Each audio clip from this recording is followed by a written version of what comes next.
معزز سامعین السلام علیکم۔ اسٹوری وائز سے میں ہوں علی زیدی اور آپ سن رہے ہیں میری خواہش۔ کہیں ایک اسکول میں استانی سبق پڑھاتی تھی۔ ایک دفعہ جب وہ اپنے اسکول سے گھر آئی، وہ اپنے ساتھ کچھ کاغذات لائی تھی جو کہ دراصل مضامین تھے۔ یہ بچوں کا ہوم ورک تھا جس میں بچے میری خواہش اس عنوان کے تحت ایک مضمون لکھ کر لائے۔ آج استانی نے ان مضامین کو جانچنا تھا۔ عشاء کے بعد اس نے مضامین جانچنا شروع کیا۔ اس کا شوہر قریب ہی اپنے اسمارٹ فون پر اپنا پسندیدہ کھیل کینڈی کرش کھیلتے ہوئے ٹہل رہا تھا۔ استانی دوران مضامین کچھ جانچ پڑتال کرتے ہوئے جب آخری پرچے پر پہنچی تو پرچہ پڑھتے ہی اس نے پھوٹ پھوٹ کر رونا شروع کر دیا۔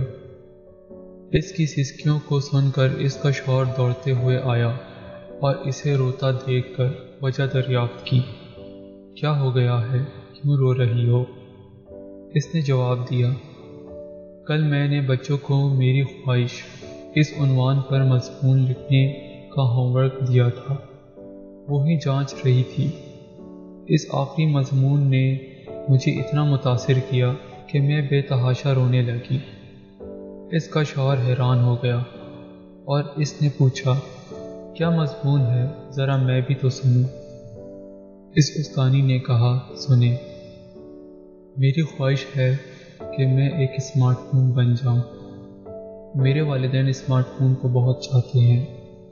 وہ اس کا اتنا خیال رکھتے ہیں کہ مجھے بھی بھول جاتے ہیں۔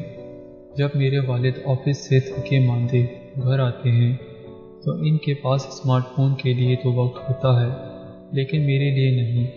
جب میرے والدین کام کرتے ہیں اور فون کی گھنٹی بجتی ہے تو وہ فوراً فون اٹھا لیتے ہیں، جبکہ میں کتنا ہی روؤں میری طرف دیکھتے بھی نہیں۔ وہ اپنے اسمارٹ فون پر کھیل کھیلتے ہیں، میرے ساتھ کوئی بھی نہیں کھیلتا۔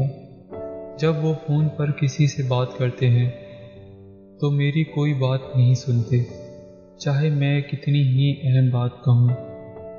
اس لیے میری خواہش ہے کہ میں ایک اسمارٹ فون بن جاؤں۔ یہ سنتے ہی شوہر بھی جذباتی ہو گیا اور اس نے بھری ہوئی آواز میں پوچھا، یہ مضمون کس بچے نے لکھا ہے؟ استانی، ہمارے اپنے بیٹے نے۔ حالات مفید ہوتے ہیں، وہ ہمارے کام آسان کرنے کے لیے ہوتے ہیں، نہ کہ ہمیں اپنے پیاروں سے دور کرنے کے لیے ہوتے ہیں۔ بچے اپنے معاشرے میں جیتے ہیں، اس کی ہر چیز کو دیکھتے سنتے اور سمجھتے ہیں، اس کے اثرات قبول کرتے ہیں۔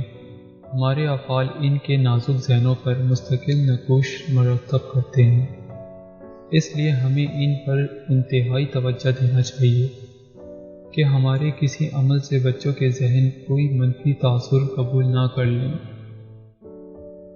اسٹوری وائز سے میں ہوں علی زیدی، آپ سب کی سماعت کا بہت شکریہ۔ اللہ حافظ۔